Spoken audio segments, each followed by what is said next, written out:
I'm a plant-forward eater. We're going to eat mostly plants, some delicious bread with lots of fiber in it, and a little bit of meat. Hey everyone, I'm Dr. Christina Kraft, a lifestyle medicine specialist. In our busy world, figuring out what a healthy lifestyle looks like can feel overwhelming. And there's truly no one-size-fits-all approach to creating health.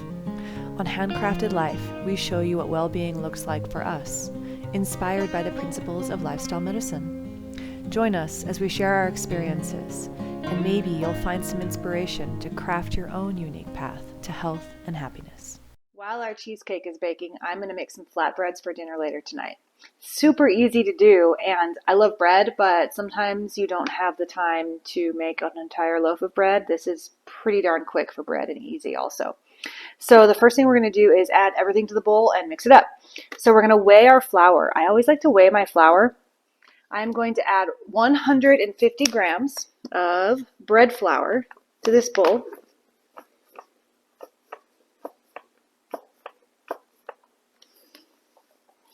And 50 grams of whole wheat flour to this bowl. This gives us good protein content and good fiber content. All right. On top of that, I'm going to add 1.5 teaspoons of dry active yeast with a dry measuring spoon. 1.5.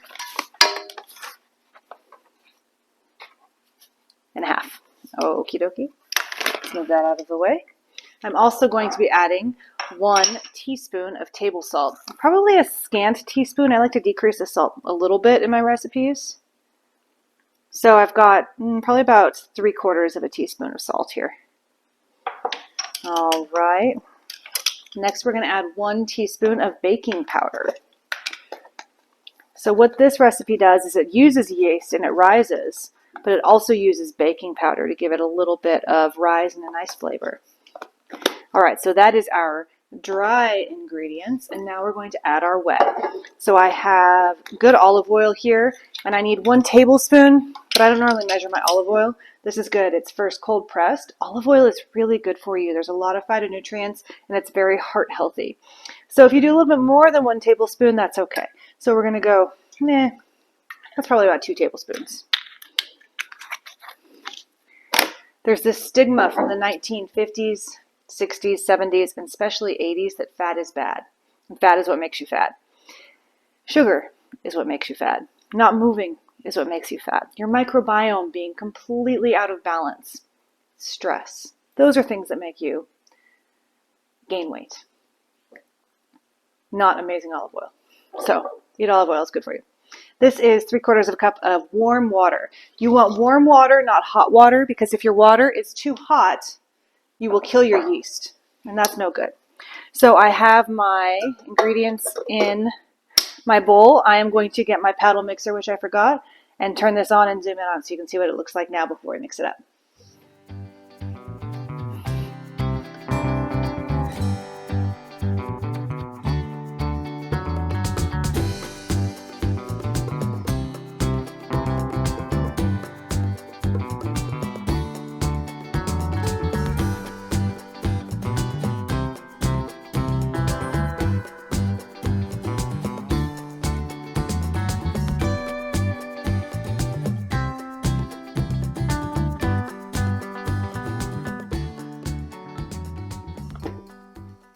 All right, this dough is well mixed. I let it go until it all incorporated, then for about another 1.5 minutes, 2 minutes after. So I wet my fingers and scrape the dough off of this hook. I'm going to toss this in the dirty sink. And now we've got our dough in this bowl. So it is slightly tacky, pretty tacky actually. And we're going to take and scrape it down off the sides of the bowl with your wet fingers. It'll still stick to you a little bit into the center. Cover this up with a dish towel and let it sit for about 30 minutes, and then we'll come back to it.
So cutting onions is hard for a lot of people, and it's easy for some.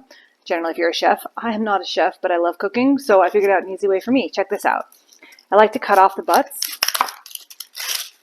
and the top with my fingers curled away rather than out. And now you have a stable surface. At this point, I'll cut it in half, fingers up out of the way, and you've got halves now, and you can peel off this outer layer, or two.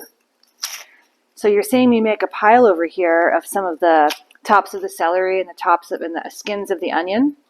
We are running low on bone broth, so I'm going to be making some of that in the next few days. So I'm saving all these scraps because they make amazing flavor in bone broth. I'm a big fan of putting mostly just onions and celery in there. Guess what I'm chopping up? Onions and celery. So we're going to keep these to make bone broth out of. So once I have my halves of my onion, you can cut it this way, but you don't really need to. Onions have layers, like good men. I've got one finger, and I'm pinching in between the blade, pulling up and pushing down on the slice that's just cut. Kind of getting everything out of the way, cutting down again, bringing a finger in, pulling up, cutting down, and then give it a couple of slices across this way. And now you get these nice little pieces. I'm also pushing down with my knife this way. I'm not just chopping down. If your knife isn't perfectly sharp, it makes it easier, and if your knife is sharp, it just makes it faster. They don't have to be perfect. Release the need to be perfect. It's food. It's going to taste good. All right. We've got our aromatics with our celery and onions. We've got some broccoli from our garden. We've got some mushrooms, which are so good for you that we can't really grow in Arizona. It's too dry here. And I'm going to cut up some garlic. This is garlic that we grew. So I'm going to get a couple of cloves of garlic out of here. A couple meaning like 5. I'm going to pop these celery and onions over here into this bowl.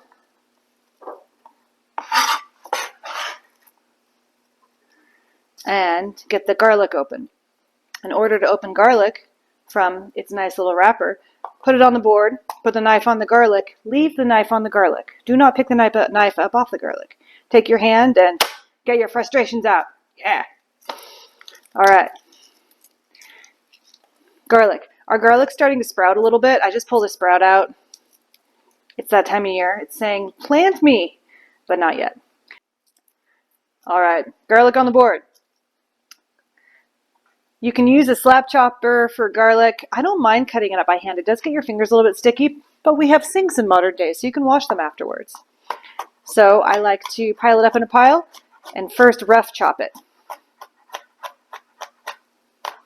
All right. Turn your knife 90 degrees. Put your hand on the top of your knife, fingers firmly out of the way, curled up, and run your knife through. Keeping the tip on the board, you're just making this rocking motion. Pull it all down. Put it up in a little pile and smash it again. What you're trying to do here is increase the surface area of your garlic that is exposed to the air, because the more surface area that is exposed, the smaller the chop, the more air will affect and activate the allicin, and the better it will be for you. Also, when you let it sit on the board in the air, that happens. All right, so that's a good enough chop for now.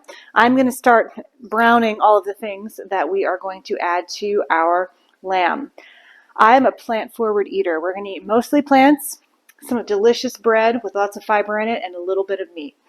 I am a believer that we do need most people's bodies, not everyone's body, but most people's bodies absorb the vitamins from animal proteins in a way that we can't always absorb them from plant proteins. I have tried to go full plant-based and my body actually didn't respond well. But if I eat too much meat, my body also doesn't respond well. So there's a happy medium and you have to figure out what works for you. This is my version of what works for me. All right, let's get browning.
Our flatbread dough has been sitting for 30 minutes and it is time to form it into balls before we make it into amazing flatbreads.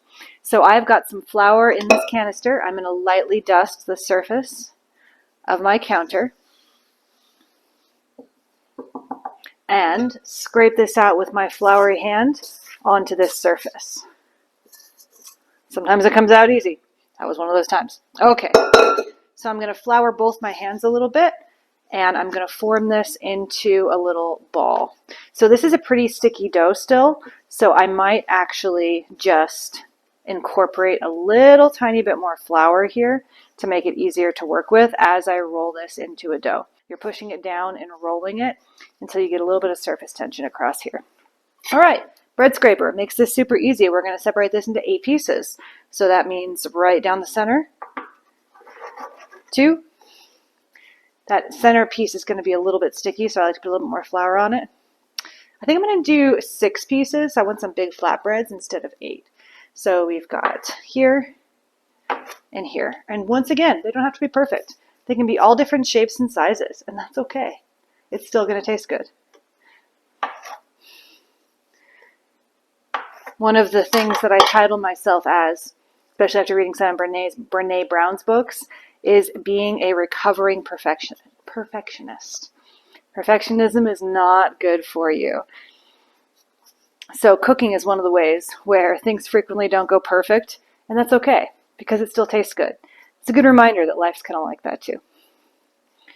All right, so I've got these into little balls, and you can use whichever method you want. This is kind of fun, not quite as effective as this fold technique, and you see I'm picking up some of the flour that's on the surface as I do this, which is just making this sticky dough a little bit easier to deal with. So I've got 6 balls. I'm going to give them a little bit of space, and I'm going to cover these back up with a clean non-fuzzy cloth and let them rest for 5 more minutes while I preheat my griddle. All right, let's do that. All right, these have been sitting for 5 minutes and my griddle is preheated. I'm going to put down a little bit more flour here and we're going to make them flat. So, too much flour.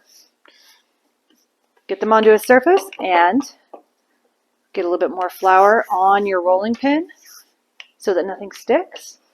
And you're going to roll them out. I like to release them from the counter or the board. If you've got grout lines and tile counter, then you might want to use a cutting board for this if you don't have a solid surface like this. 3 flatbreads. Now we're going to dry cook these, so you do not need to oil your griddle at this point. You can just plop them right on there. So let's go ahead and do that now.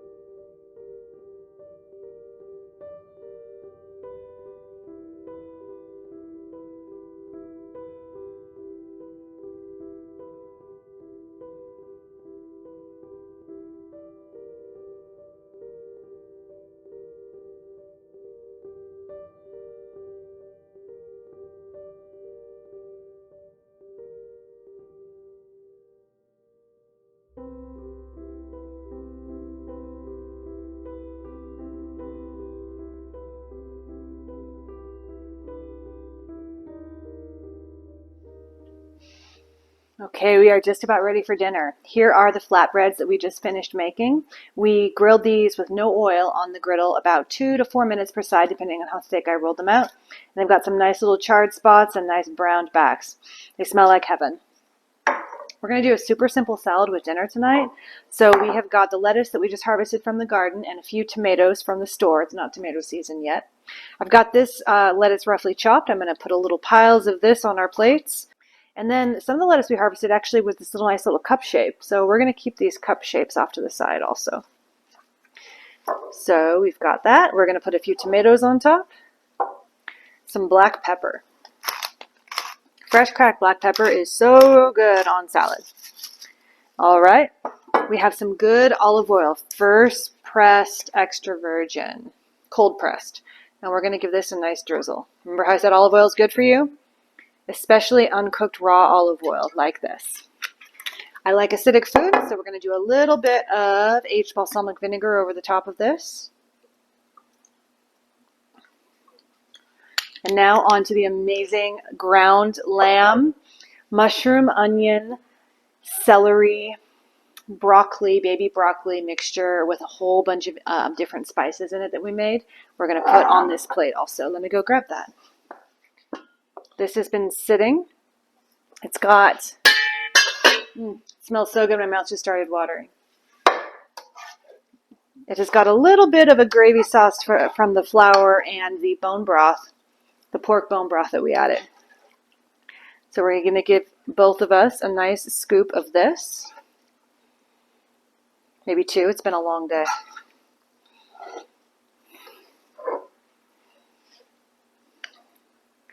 This one's my husband, so he's going to get a little bit more. His request was something full of iron and meat tonight, so I know that he wants a pile of this meat. The best thing about this pile of meat is that it is a heck of a lot of vegetables mixed in with it. So if you have people in your family that you have a hard time getting to eat vegetables, which is not my husband, but this is a good way to hide it in. If you need to cut up the mushroom smaller and the vegetables smaller to get them to eat it, go for it. It is so good and so much nutrition for you. So let's do a vegetable count, and I'm sure I'm going to miss some. We have 3 different types of lettuce. We have tomatoes. We have broccoli. We have mushrooms. We have onions. We have celery. We have garlic. We have multiple spices which count towards your count. What else do we put in there? Losing track.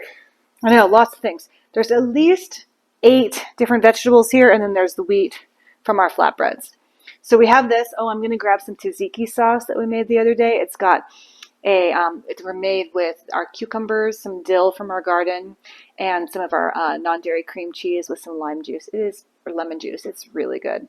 So we're going to have that with this, and we will see you after we are eating. All right, let's give it a try. So our flatbread is cooked all the way through and delicious. And I'm going right into a little bit of tzatziki, a little bit of meat, and broccoli and onion and mushroom.